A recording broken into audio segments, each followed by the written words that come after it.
أعوذ بالله من الشيطان الرجيم. بسم الله الرحمن الرحيم. ألف لام ميم را. تلك آيات الكتاب والذي أنزل إليك من ربك الحق ولكن أكثر الناس لا يؤمنون. الله الذي رفع السماوات بغير عمد ترونها ثم استوى على العرش وسخر الشمس والقمر كل يجري لأجل مسمى يدبر الأمر يفصل الآيات لعلكم بلقاء ربكم توقنون. وهو الذي مد الأرض وجعل فيها رواسي وأنهارا ومن كل الثمرات جعل فيها زوجين اثنين يغشي الليل النهار إن في ذلك لآيات لقوم يتفكرون. وفي الأرض قطع متجاورات وجنات من أعناب وزرع ونخيل صنوان وغير صنوان يسقى بماء واحد ونفضل بعضها على بعض في الأكل إن في ذلك لآيات لقوم يعقلون. وإن تعجب فعجب قولهم أئذا كنا ترابا أئنا لفي خلق جديد أولئك الذين كفروا بربهم وأولئك الأغلال في أعناقهم وأولئك أصحاب النار هم فيها خالدون. ويستعجلونك بالسيئة قبل الحسنة وقد خلت من قبلهم المثلات وإن ربك لذو مغفرة للناس على ظلمهم وإن ربك لشديد العقاب. ويقول الذين كفروا لولا أنزل عليه آية من ربه إنما أنت منذر ولكل قوم هاد الله يعلم ما تحمل كل أنثى وما تغيض الأرحام وما تزداد وكل شيء عنده بمقدار. عالم الغيب والشهادة الكبير المتعال سواء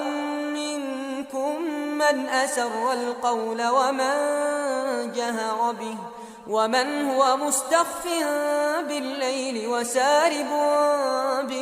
بالنهار له معقبات من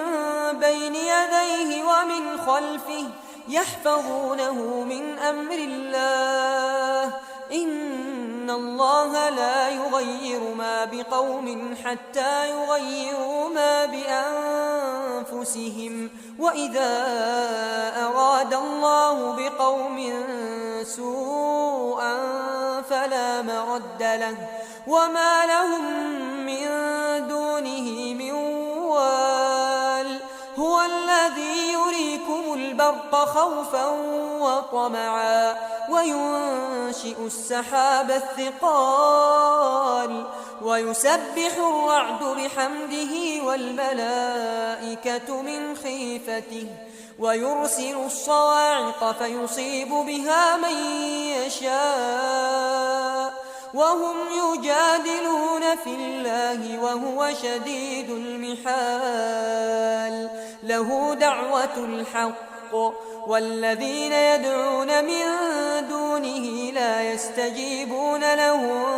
بشيء إلا كباسط كفيه إلى الماء ليبلغ فاه وما هو ببالغه وما دعاء الكافرين إلا في ضلال ولله يسجد من في السماوات والأرض طوعا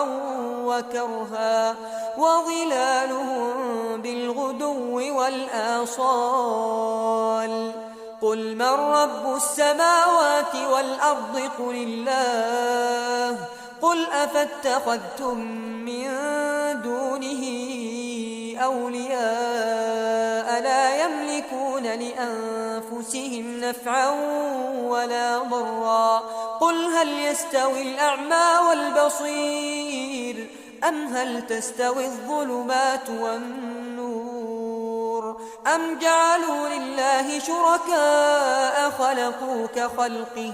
فتشابه الخلق عليهم قل الله خالق كل شيء وهو الواحد القهار أنزل من السماء ماء فسالت أودية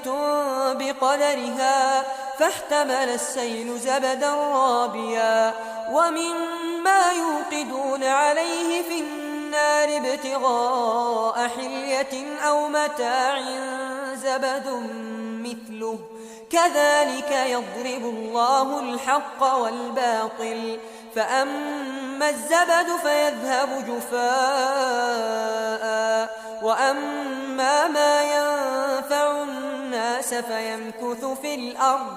كذلك يضرب الله الأمثال للذين استجابوا لربهم الحسنى والذين لم يستجيبوا له لو أن لهم ما في الأرض جميعا ومثله معه لافتدوا به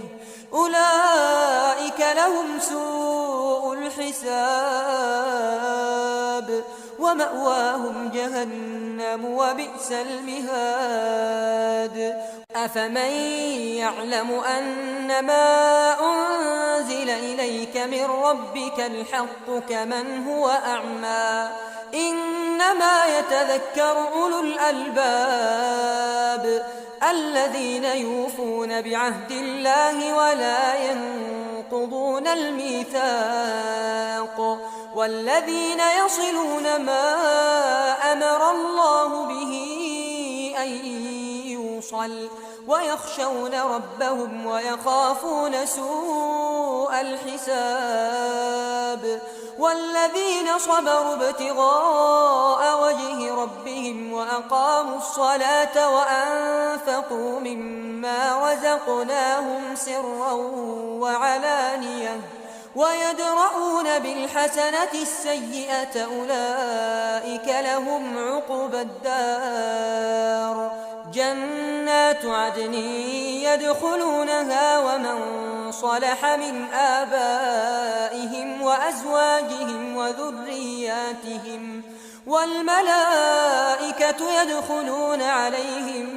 من كل باب سلام عليكم بما صبرتم فنعم عقبى الدار والذين ينقضون عهد الله من بعد ميثاقه ويقطعون ما أمر الله به أن يوصل ويفسدون في الأرض أولئك لهم اللعنة ولهم سوء الدار الله يبسط الرزق لمن يشاء ويقدر وفرحوا بالحياة الدنيا وما الحياة الدنيا في الآخرة إلا متاع ويقول الذين كفروا لولا أنزل عليه آية من ربه قل إن الله يضل من يشاء ويهدي إليه من أناب الذين آمنوا وتطمئن قلوبهم بذكر الله ألا بذكر الله تطمئن القلوب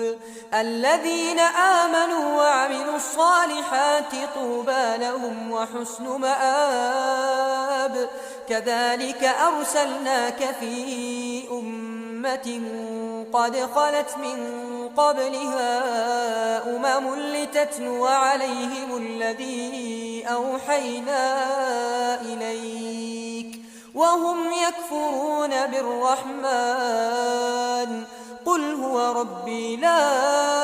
إله إلا هو عليه توكلت وإليه متاب ولو أن قرآنا سيرت به الجبال أو قطعت به الأرض أو كلم به الموتى بل لله الأمر جميعا أفلم ييأس الذين آمنوا أن لو يشاء الله لهدى الناس جميعا ولا يزال الذين كفروا تصيبهم بما صنعوا قارعة أو تحل قريبا من دارهم حتى يأتي وعد الله إن الله لا يخلف الميعاد ولقد استهزئ برسل من قبلك فأمليت للذين كفروا ثم أخذتهم فكيف كان عقاب أفمن هو قائم على كل نفس بما كسبت وجعلوا لله شركاء قل سموهم أم تنبئونه بما لا يعلم في الأرض أم بظاهر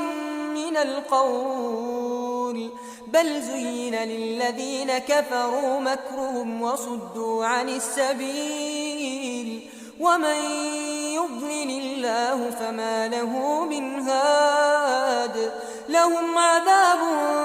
في الحياة الدنيا ولعذاب الآخرة أشق وما لهم من الله من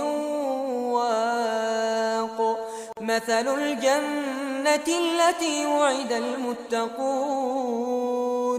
تجري من تحتها الأنهار أكلها دائم وظلها تلك عقبى الذين اتقوا وعقبى الكافرين النار والذين آتيناهم الكتاب يفرحون بما أنزل إليك ومن الأحزاب من ينكر بعضه قل إنما أمرت أن أعبد الله ولا أشرك به إليه أدعو وإليه مآب وكذلك أنزلناه حكما عربيا ولئن اتبعت أهواءهم بعدما جاءك من العلم ما لك من الله من ولي ولا واق ولقد أرسلنا رسلا من قبلك وجعلنا لهم أزواجا وذرية وما كان لرسول أن يأتي بآية إلا بإذن الله لكل أجل كتاب يمحو الله ما يشاء ويثبت وعنده أم الكتاب وإما نرينك بعض الذي نعدهم أو نتوفينك فإنما عليك البلاغ وعلينا الحساب أولم يروا أنا نأتي الأرض ننقصها من أطرافها والله يحكم لا معقب لحكمه وهو سريع الحساب وقد مكر الذين من قبلهم فلله المكر جميعا يعلم ما تكسب كل نفس وسيعلم الكفار لمن عقبى الدار ويقول الذين كفروا لست مرسلا قل كفى بالله شهيدا بيني وبينكم ومن عنده علم الكتاب